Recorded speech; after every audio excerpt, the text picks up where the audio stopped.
ઓમ નમઃ શિવાય. શિવ મહાપુરાણ મહાત્મ્ય અધ્યાય 5 પિશાચ બિંદુકનો મોક્ષ. આટલી કથાનું શ્રવણ કરીને શૌનકજીએ કહ્યું, હે સૂતજી, આપ કૃપા કરીને હવે તેની આગળનો ઇતિહાસ વર્ણવો. શિવલોકને પ્રાપ્ત કરીને સંચુલાએ શું કર્યું અને તેનો પતિ બિંદુક પિશાચ યોનિમાંથી કેવી રીતે મુક્ત થયો? સૂત પુરાણીજી બોલ્યા, હે મહર્ષિ, માતા પાર્વતીની નજીકમાં રહેતી સંચુલા એક દિવસ હાથ જોડીને તેને કહેવા લાગી કે હે જગતજનની, આપ પરમ પ્રતાપી કાર્તિકેયની માતા છો, આપ સર્વ સુખને આપનાર છો, આપનું સ્વરૂપ દિવ્ય છે, આપ સચ્ચિદાનંદ સ્વરૂપ છો, આપ બધા જ દેવતાઓથી સુસેવિત છો, આદ્યશક્તિ આપ છો, તેમજ પ્રલય કરનારી આપ છો અને સમસ્ત અસુરોનો સંહાર કરનારા છો. આપ જ બ્રહ્મા, વિષ્ણુ અને મહેશની પરમ પ્રતિષ્ઠા કરનારા છો. આ પ્રમાણે વારંવાર માતા પાર્વતીની સ્તુતિ કરતી સંચુલા પ્રેમના આંસુ વહેવડાવવા લાગી.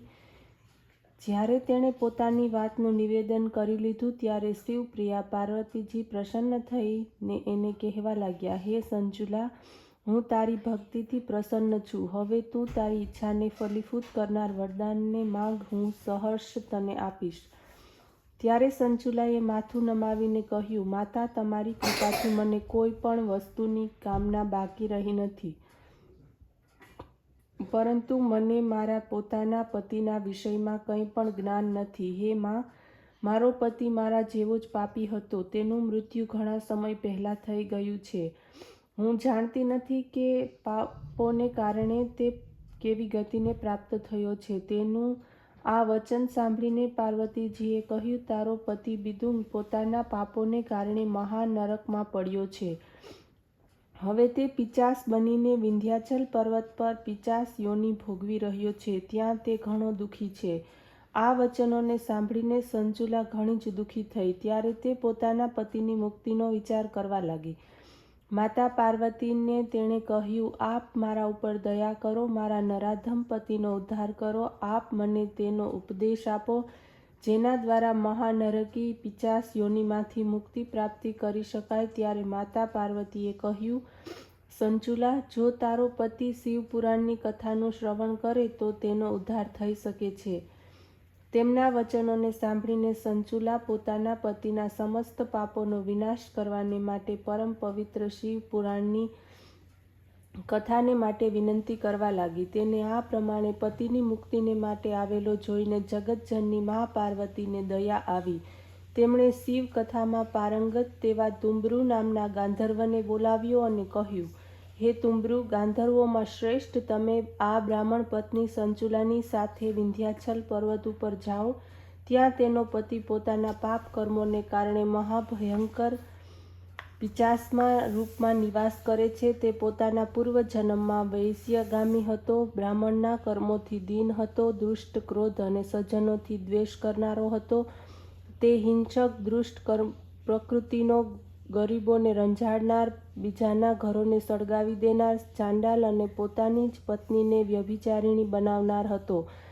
તે મહાપાતકીએ પોતાના મનુષ્ય જીવન મહાન પાપ કર્મમાં વ્યતીત કર્યું છે. તેથી પોતાના મહાભયંકર પાપોને કારણે અને મૃત્યુ પછી મહાઘોર નરકની પ્રાપ્તિ થઈ છે.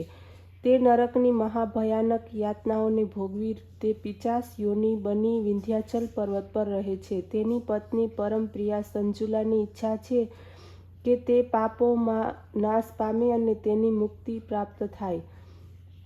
તું ત્યાં જઈને જરૂર તેને ભગવાન શિવની પરમ પુનિત કથા શિવ મહાપુરાણ સંભળાવજે. જ્યારે તે વિશુદ્ધ અને પાપરહિત બને ત્યારે તેને દિવ્ય દેહ ધારણ કરાવી તેને શિવલોક લઈ જજે, તારું કલ્યાણ થશે. શ્રી સૂતપુરાણીજીએ કહ્યું, હે મુનિઓ, માતા પાર્વતીની આજ્ઞાને પ્રાપ્ત કરી તુંબરુ ગાંધર્વ સંચુલાની સાથે દિવ્ય વિમાનમાં બેસીને વિંધ્યાચલ પર્વત તરફ ચાલવા લાગ્યો. ત્યાં પહોંચીને તેણે આ પર્વતના વનમાં ભાગમાં એક મહાકાય પિશાચને જોયો. તે ક્યારેક ભયાનક અવાજ કરતો હસતો હતો તો ક્યારેક વિલાપ કરતો હતો. પોતાના કર્તવ્યનું હેતુ તુંબરુ ગાંધર્વે તે પિશાચને બલપૂર્વક પકડ્યો, પાસથી બાંધ્યો અને શક્તિહીન કરી દીધો. પછી ગાંધર્વ રાજે તે પર્વત પર એક મહાન ઉત્સવ આયોજન કર્યું. આ ઉત્સવની જાણ લોકોને આપોઆપ થઈ જવાથી તે વન પ્રદેશ મહાન શોભાને પ્રાપ્ત થયો. તુંબરુ ગાંધર્વના આદેશ પ્રમાણે તે ભયાનક પિશાચને પાસથી બાંધીને સઘળા લોકોની આગળ બેસાડવામાં આવ્યો. ત્યારે તુંબરુએ માતા પાર્વતીના આદેશ પ્રમાણે ભગવાન શિવની કથાનો પ્રારંભ કર્યો. તુંબરુ ગાંધર્વે ભગવાન શિવના ચરણ કમળને હૃદયમાં ધારણ કરીને સંગીતમય સુરોની સાથે હાથમાં વીણા લઈ શિવ કથાનો આરંભ કર્યો. તેમણે શિવ મહાપુરાણનું મહાત્મ્ય કહી સંભળાવ્યું તેમજ સાતે સંહિતાને ક્રમ પ્રમાણે પાઠ કર્યો. મનોહારી શિવકથાના અમૃત વચનોને સાંભળી સમસ્ત શ્રોતાગણ કૃતાર્થ થયો. તે મહાભયાનક પિશાચ શિવ નામનું શ્રવણ કરવા જ પોતાના જન્મ જન્માંતરના પાપોથી મુક્ત થયો. તેણે તે પિશાચ રૂપ છોડી દીધું અને દિવ્ય દેહની પ્રાપ્તિ કરી. ઋષિ મુનિ મનુષ્ય દેવતા વગેરે જેમણે આ બ્રાહ્મણ દંપતી બિદુંગ અને સંચુલાનો પ્રાચીન ઇતિહાસ સાંભળી સર્વને આશ્ચર્ય થયું. શિવની કૃપાને કારણે આ બંનેને દિવ્ય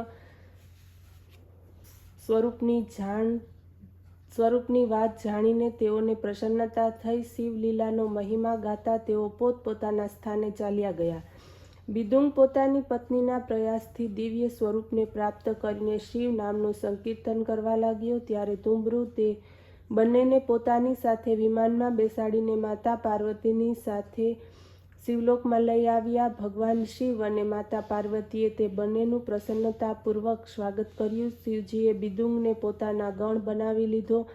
હે ઋષિઓ, આ પ્રમાણે તે બંને પ્રતિષ્ઠિત પતિ પત્નીએ શિવ મહાપુરાણ શ્રવણ માત્રથી પરમાનંદ પ્રાપ્ત કર્યો.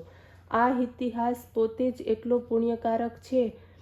એને ભક્તિ સહિત સાંભળનાર, વાંચનાર કે મનન કરનારને તે આલોકમાં સમસ્ત ભોગની સંપદા બક્ષે છે અને અંતે તેમને દિવ્ય શિવલોકની પ્રાપ્તિ થાય છે. ઓમ નમઃ શિવાય.